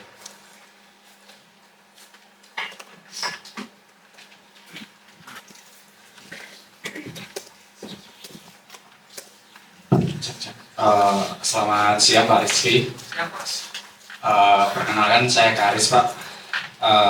Saya ingin menanyakan beberapa hal Pak terkait proses PKPU ini. Yang pertama terkait personal guarantee. Nah, semisal ada case kayak gini, Pak. Jadi si PG ini mempijinkan dirinya untuk 5 company, di mana 2 company masih mampu membayar utangnya, sedangkan 3 company sudah tidak mampu membayar utangnya sama sekali, Pak. Nah, kalau saran praktis dari Pak Rizky, lebih baik mengajukan PKPU-nya itu tertuju ke personal guarantee-nya atau ke company-nya ya, Pak. Itu yang pertama. Kemudian yang kedua, Pak, terkait case atau pengalian piutang, yang mana saya pernah handle case, Pak. Jadi saya mewakili kreditor, di mana kreditor ini si penerima case, Pak. Nah, selang beberapa bulan kemudian setelah akte case itu dibuat, si debitor ternyata dalam keadaan PKPU.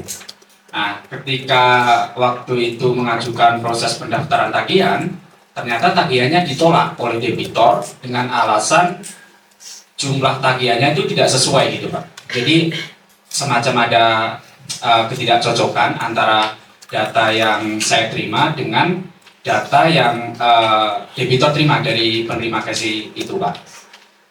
Kalau boleh tahu, Pak, semisal ada case kayak gitu, selain mengajukan keberatan ke hakim pengawas atau tim pengurus, apakah sebaiknya debitor itu sendiri juga memastikan jumlah jumlah utangnya yang sudah kami terima itu sudah sesuai dengan apa yang dia dia sudah berutang ke pemberi cash itu, Pak.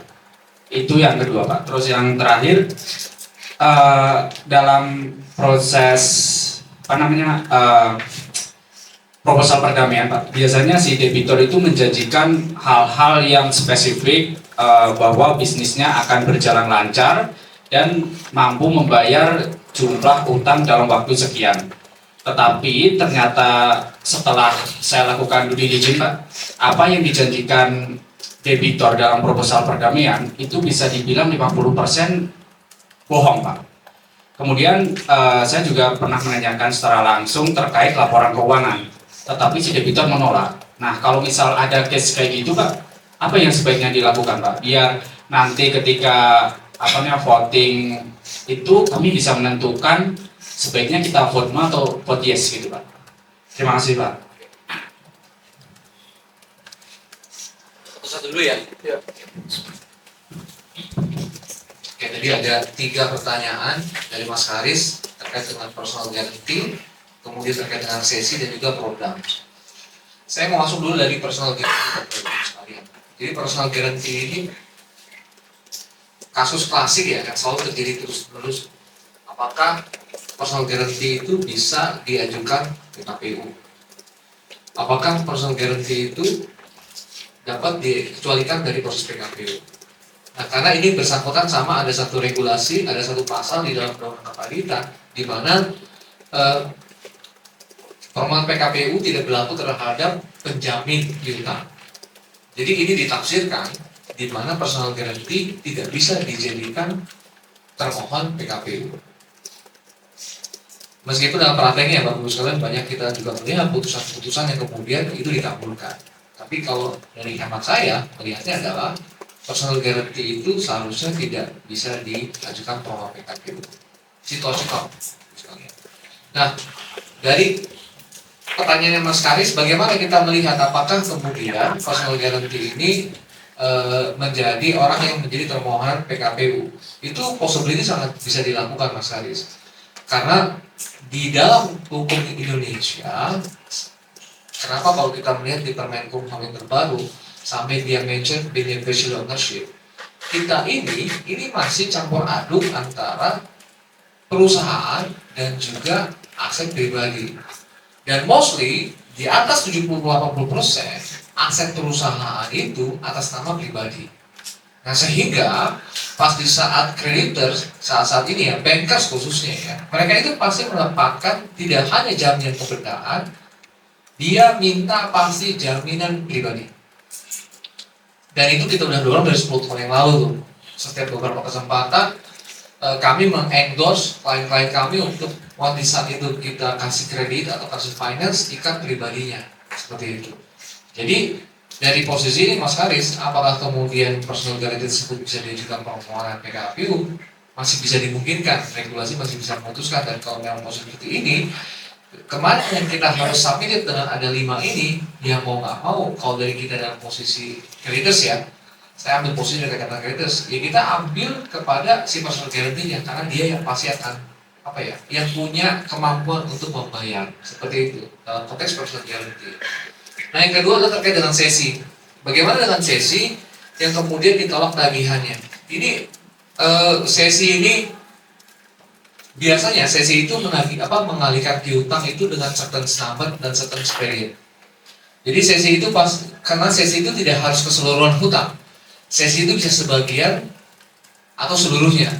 Jadi memang pada saat kita mensesikan sebagian hutang, itu kita melihat berapa hutang yang disesikan. Angkanya itu pasti di-mention di perjanjian sesinya. Nah, ini yang kemudian dasar ini kemudian kita menjadikan validasi kepada debitur. Debitur menolak. Bagaimana posisinya nih si creditors yang ditolak? Langkah-langkah yang tadi dilakukan oleh Mas Haris sudah pas. Kita mengajukan keberatan kepada hakim pengawas seperti itu.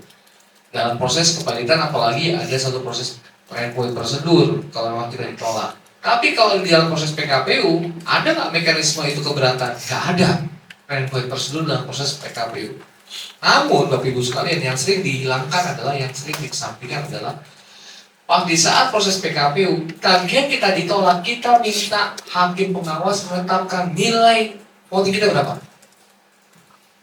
Karena di situ jelas Bapak Ibu sekalian bahwa kalau tagihan si kreditor ditolak, hakim pengawas dapat menentukan nilai besaran suara yang dikeluarkan.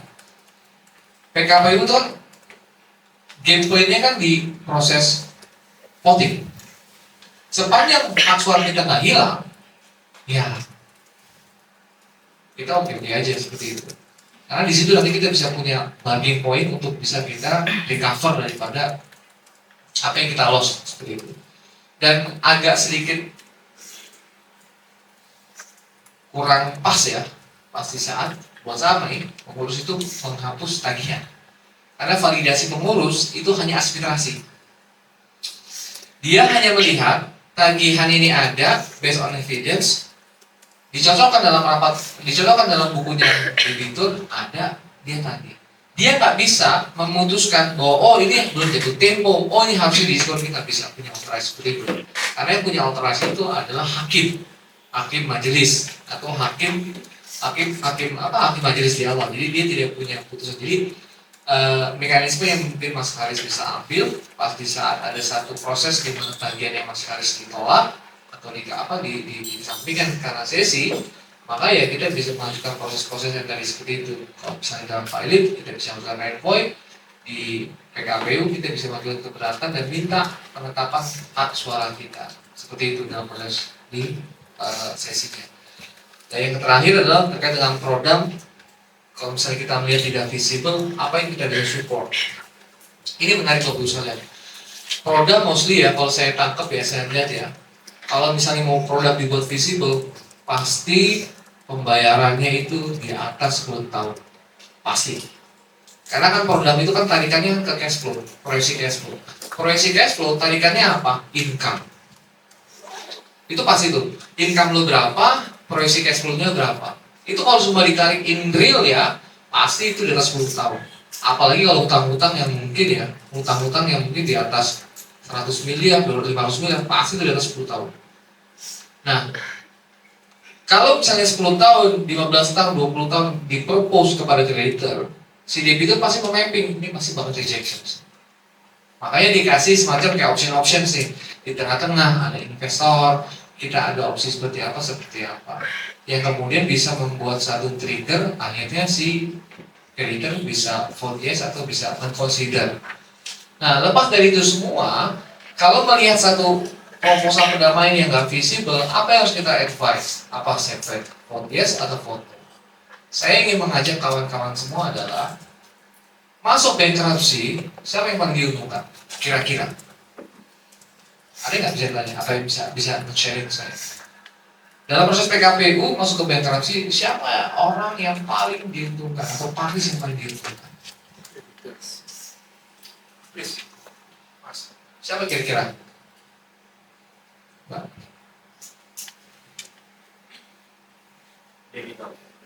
No. Kurator. Yes.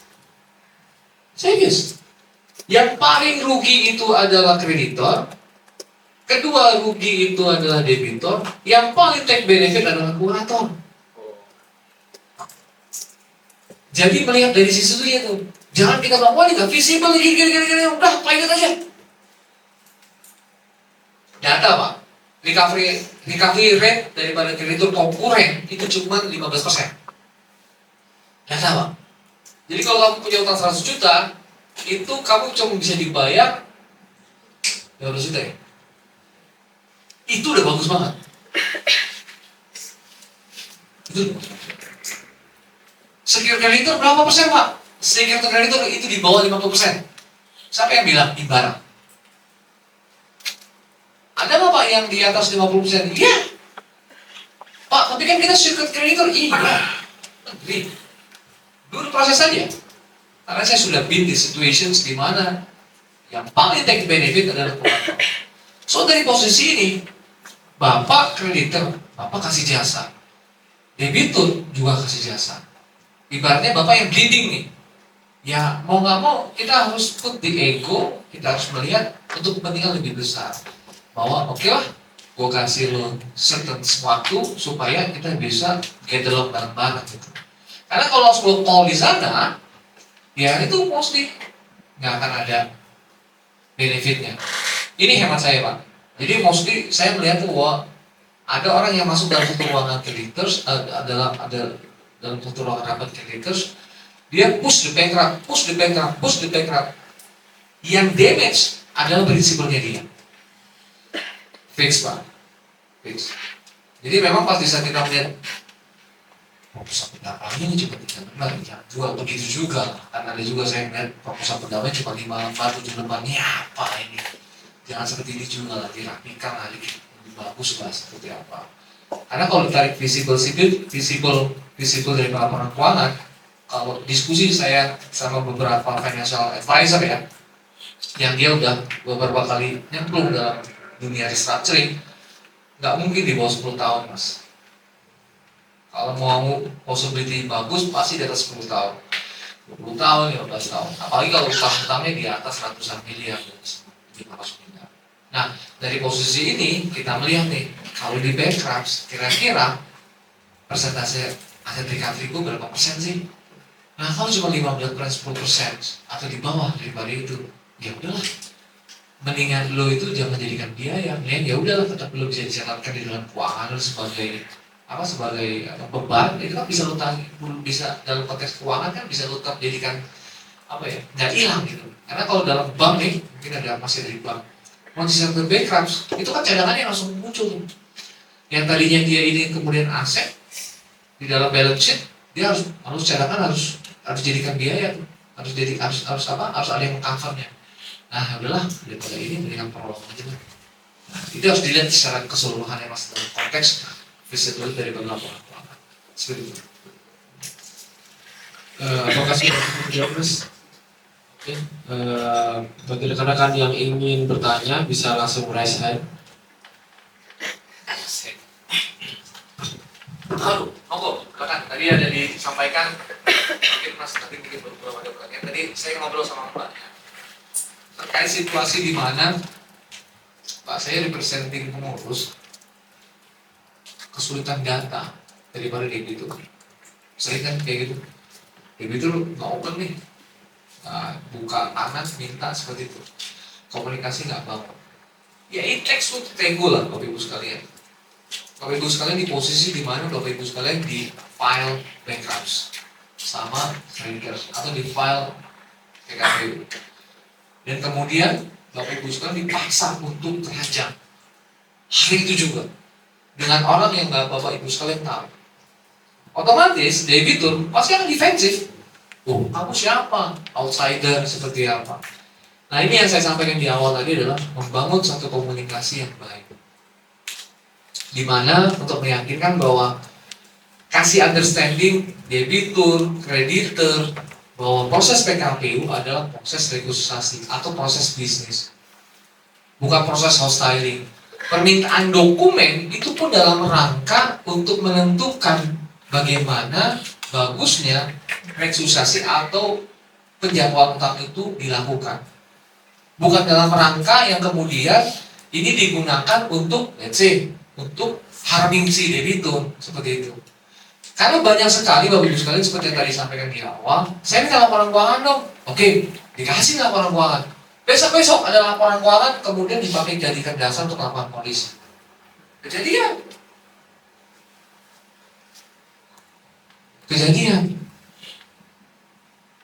Buat alat tekan. Nah ini kan juga yang kemudian di luar daripada konteks restructuring itu sendiri.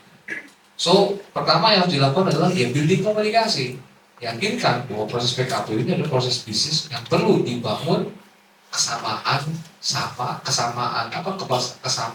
goal, di mana kita harus restruct, harus homologasi. Dengan dibangun understanding tersebut, maka komunikasi enak, dibikin nyaman, dibikin nyaman kreditor, dicari solusi bersama. Oke, kalau nggak bisa 10 tahun, gimana caranya nih?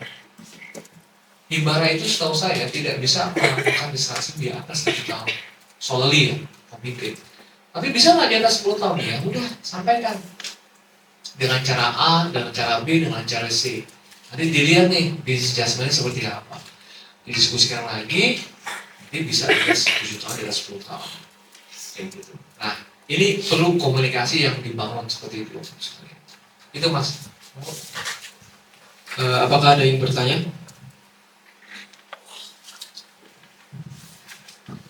Oke, sebutkan nama dan instansinya, Mas.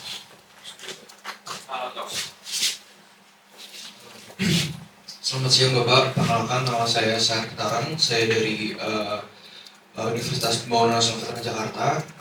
Saya izin tanya beberapa hal Pak.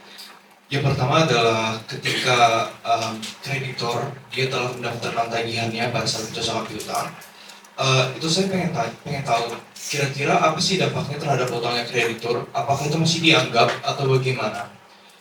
Kira-kira apa ada solusi terhadap kreditur tersebut? Apakah dia datang aja ke jasa piutang lalu bilang saya kreditur atau bagaimana? Apa solusinya terhadap kreditur tersebut? Kemudian pertanyaan kedua adalah ketika udah saatnya PKPU ini sudah diucapkan putusan PKPU dan sudah ditetapkan hakim pengawas, sudah ada pengurus dan sudah dilakukan bahkan rapat kreditur, tapi ternyata debitur ini melakukan upaya hukum. Nah, ternyata upaya hukum tersebut menang di kasasi. Itu kira-kira bagaimana apa yang sudah berlangsung selama ini, apakah itu diulang lagi dari awal atau bagaimana? Kemudian yang ketiga tadi sempat Bapak gaungkan mengenai komunikasi dan mapping adalah hal yang sangat penting dalam proses PKPU, terkhusus mungkin dengan kreditur tipe A. Dan saya tahu juga bahwa setiap lawyer itu ada triknya dalam melakukan komunikasi dan mapping.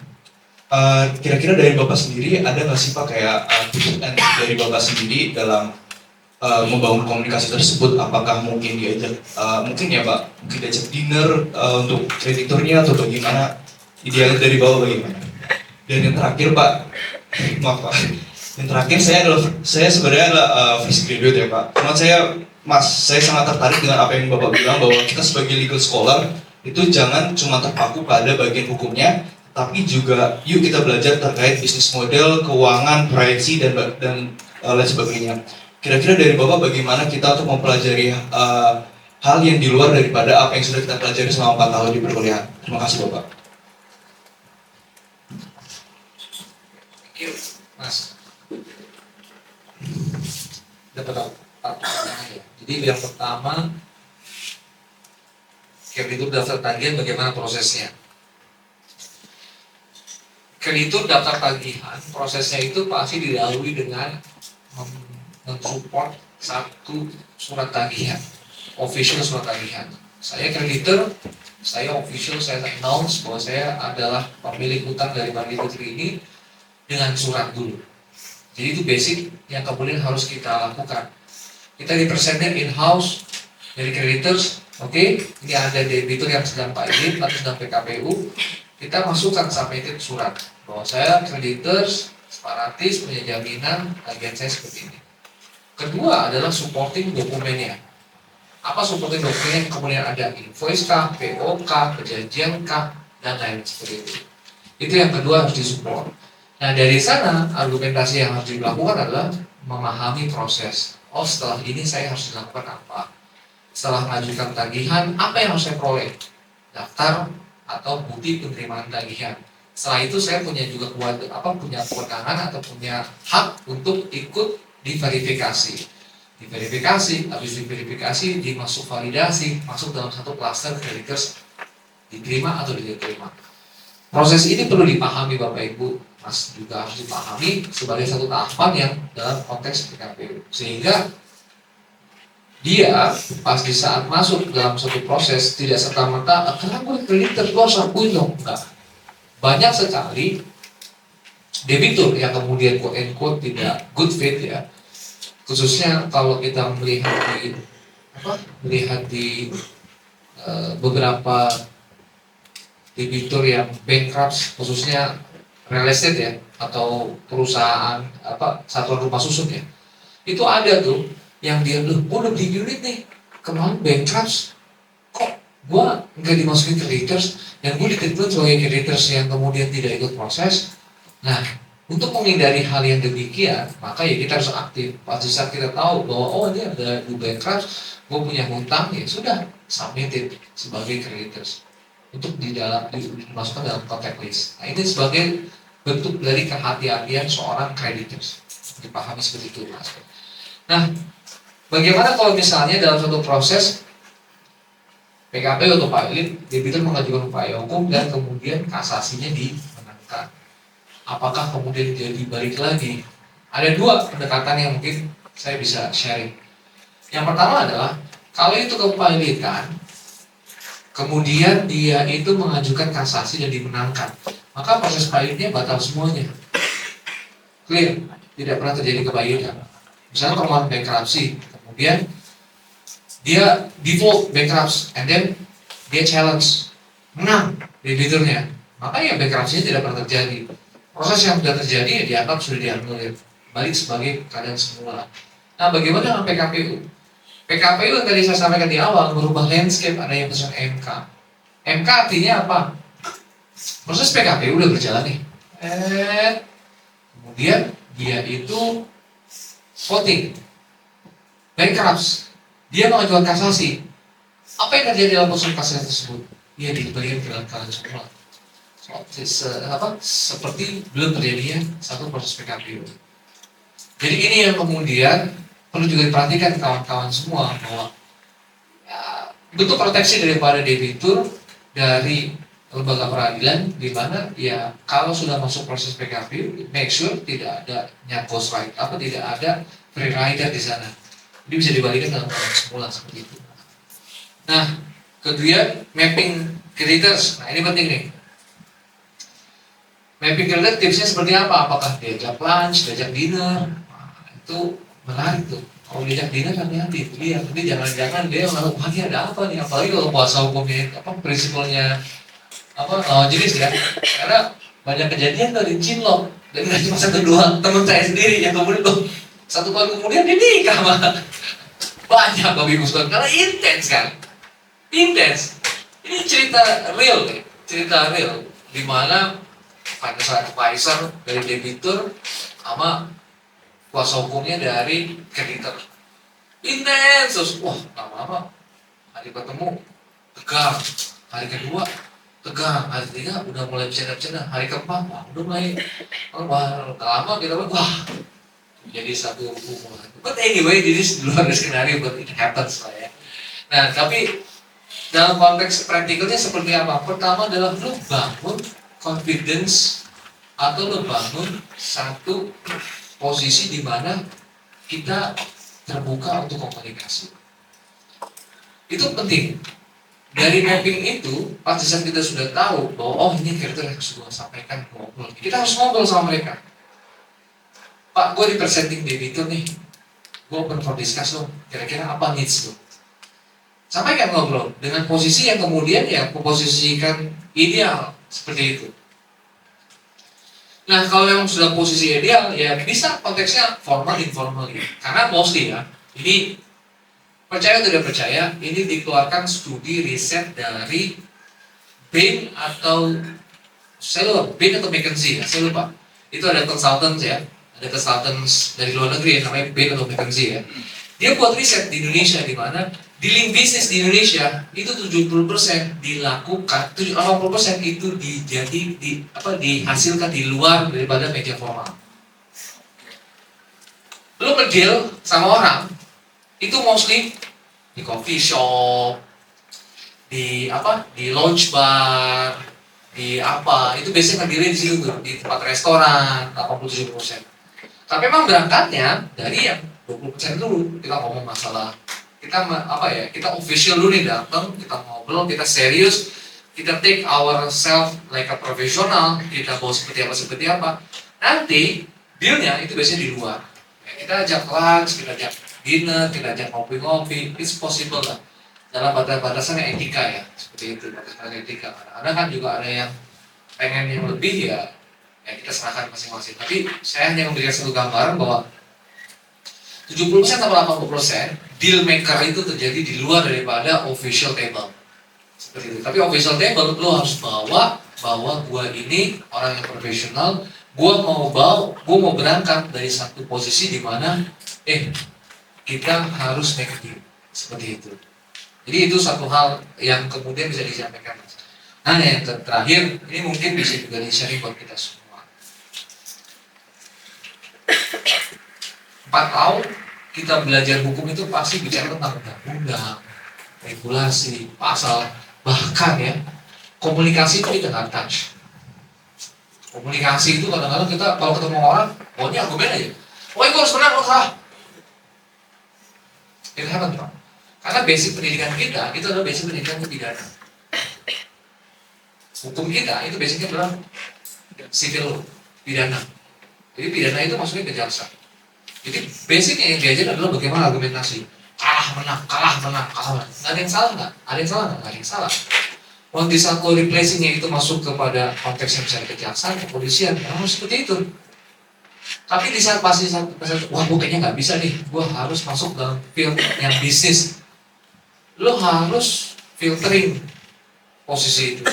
Cara filteringnya apa? Lo nggak bisa ngebuang apa yang 4 tahun yang lo ada, nggak bisa. Tapi yang harus lo lakukan adalah lo masukin hal-hal yang baru. Masukin hal-hal baru.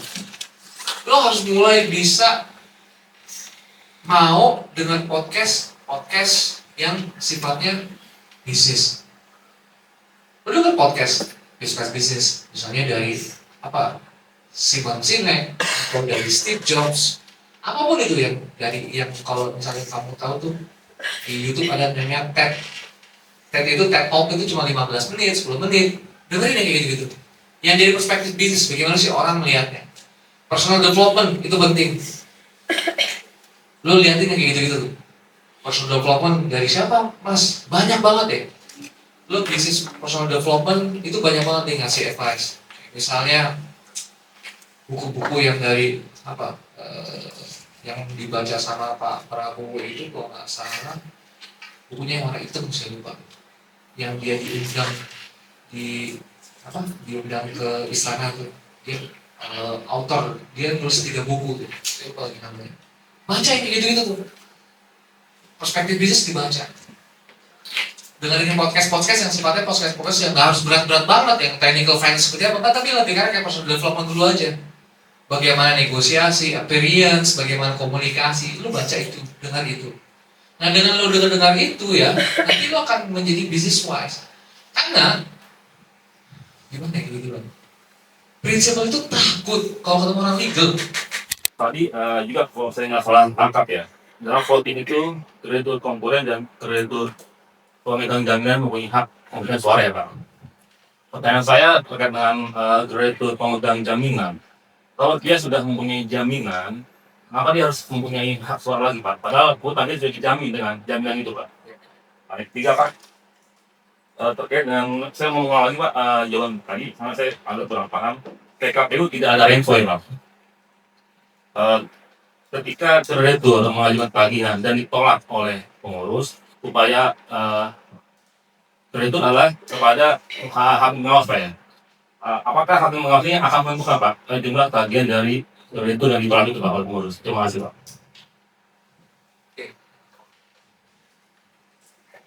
Ya, baik, ya, satu-satu dulu ya. Oke. Kenapa hakim menolak permohonan PKPU mau valid jika tagihannya sederhana? Dua Pak sebabnya Pak. Pertama melihat tagihannya benar-benar sederhana atau tidak. Yang ketiga adalah implikasi daripada dikabulkannya permohonan tersebut. Karena majelis hakim tidak hanya melihat daripada bukti, dia harus melihat implikasi daripada bukti tersebut. Contoh, yang kedua tadi, kenapa majelis hakim itu menolak meskipun sudah sudah benar-benar sudah jadi tempo 8 jari, karena dia melihat bagaimana implikasi terhadap permohonan tersebut jika dikabulkan. Perusahaan-perusahaan yang diprotektif, misalnya perusahaan manufacturer, perusahaan developer, itu sudah benar-benar clear diproteksi, tidak bisa diajukan permohonan PKPU. Karena apa? Karena mostly dari 10 perusahaan yang diajukan permohonan PKPU non-valid, itu 9-nya adalah bankruptcy. Yang dirugikan siapa? Si konsumen. Nah, dari posisi ini majelis hakim melihat mencerna tidak semua setiap permohonan meskipun sudah ada tagihan yang clear itu dapat dikabulkan. Itu yang pertama. Yang kedua adalah tagihan definisinya bagaimana? Sederhana. Sesederhana Bapak itu tidak ada challenge terhadap supporting tagihan yang diajukan. Buktinya ada perjanjiannya. Buktinya ada deliver pekerjaannya. Buktinya ada prestasinya. Buktinya ada kemudian sudah budgetnya. Sesimpel itu Pak, sesimpel itu. Jadi kalau pas di saat ada bantahan dari dia, kamu nih ada bantahan nih, lo harus juga gue gak perform karena lo gak perform. Nah itu pasti udah jadi tidak sederhana. Sesederhana seperti itu Pak. Jadi sederhana dia si debitur tidak bisa menyangkal dengan substance-nya Pak. Jadi dua hal itu Pak. Jadi kalau simply dia sudah terpenuhi sederhana karena memang clear, perjanjiannya ada, PO-nya ada, tagihannya ada, kemudian kalau nggak mau hakim harus mengabulkan. Tapi tidak lagi dari poin yang kedua itu. Nah, selanjutnya bagaimana kalau kreditur separatis voting? Yes. Jadi kreditur separatis voting itu ada dua mekanisme Pak. Di kepailitan dan juga di PKPU. Kalau di PKPU, dia otomatis harus voting. 281-nya bilang seperti itu. Nah, kalau di kepailitan, dia tidak harus voting. Kalau dia voting, dia harus menyerahkan yang namanya punya right separatisnya. Jadi kreditur separatis itu dia hanya bisa voting di proses PKPU. Kenapa dia harus voting? Karena apa? Di dalam composition plan itu juga berpengaruh terhadap kreditur separatis. Karena jangan sampai nanti semuanya sudah oke, tapi si separatis menjual aset, otomatis kan contoh kreditur separatis pegang pabrik. Pembayaran daripada konkuren atau pembayaran daripada kreditur dari hasil pabrik tersebut. Kalau misalnya kreditur separatis tidak tunduk terhadap proposal perdamaian, kemudian dia separatis menjual pabrik tersebut, otomatis kan ngaruh terhadap keseluruhan dari proses PKP tersebut. Nah, ini yang melatar belakangi kenapa separatis juga harus vote, mensetujui. Ibaratnya lo harus stand still, nggak boleh kemudian lo execute lo punya barang seperti itu. Nah, yang ketiga tadi terkait dengan PKPU, kenapa tidak ada rainvoid? Yes. Proses 270 hari, satu tidak mungkin untuk proses rainvoid prosedur.